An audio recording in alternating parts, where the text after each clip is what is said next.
Hello, my name is Zachary Martin. Here's my school ID. Today I'm going to talk about an environmental justice issue happening right here in the United States. The reason why I chose this case is because most of my family is from the state of Louisiana, so this case is very close to home. In a place known as Cancer Alley, this case caught my attention because it shows how pollution can severely impact certain communities, particularly those who are already vulnerable.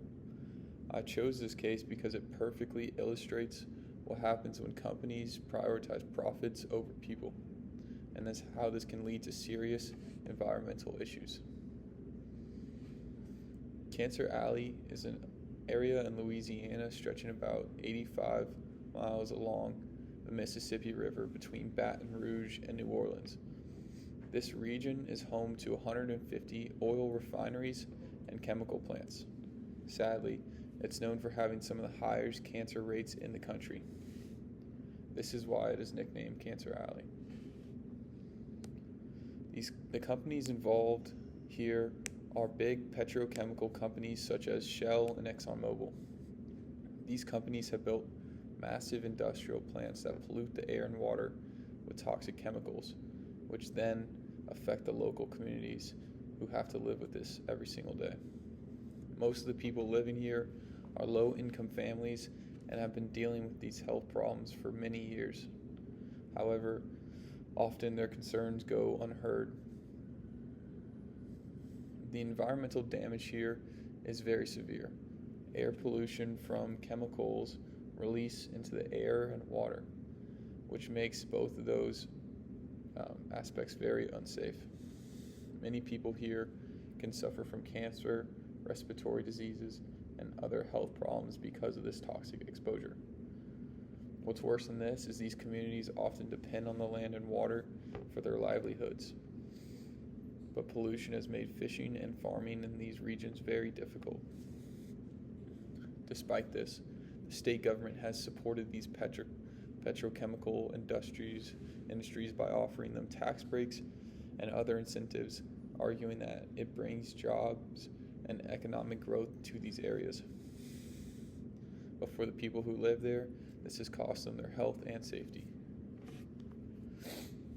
In the recent years, community groups and activists such as the Louisiana Bucket Brigade have been working very hard to bring attention to these issues. They've been involved in numerous legal battles to try to stop new plants from being built, like the proposed Formosa plastics plant, which they argue would make things much worse for this region. Although there have been some small victories along the road, like delaying the plant's construction, this is currently an ongoing fight. This case is important because it shows how certain communities bear the brunt of the environmental pollution, especially those with fewer resources or political power. Cancer Alley is a clear example of an environmental injustice where people who are affected by the pollution have the least ability to fight back. My main takeaway here is that we need stronger environmental regulations that prioritize people's health, especially in communities that are already at a disadvantage. We also need to make sure that these communities have a say in the decisions that affect their environment and their lives. Right now, we are giving too much power to corporations, and the residents of these areas in particular are left to suffer the consequences. One thing that I did learn while studying this case that surprised me is just how long this issue has been going on. The people of Cancer Alley have been fighting for decades to get recognition and help for their health problems, but they're still facing the same issues today. This has made me realize that environmental justice isn't just about cleaning up the environment, it's also about addressing the social and political inequalities that allow these kind of injustices to continue. In my conclusion, I believe that Cancer Alley is a powerful example of how environmental and social issues are often closely connected.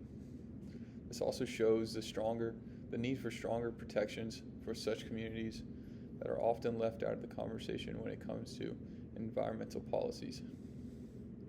However, as more attention is brought to cases like this, we can continue to push for changes that will lead to healthier and more just environments for everyone. Thank you.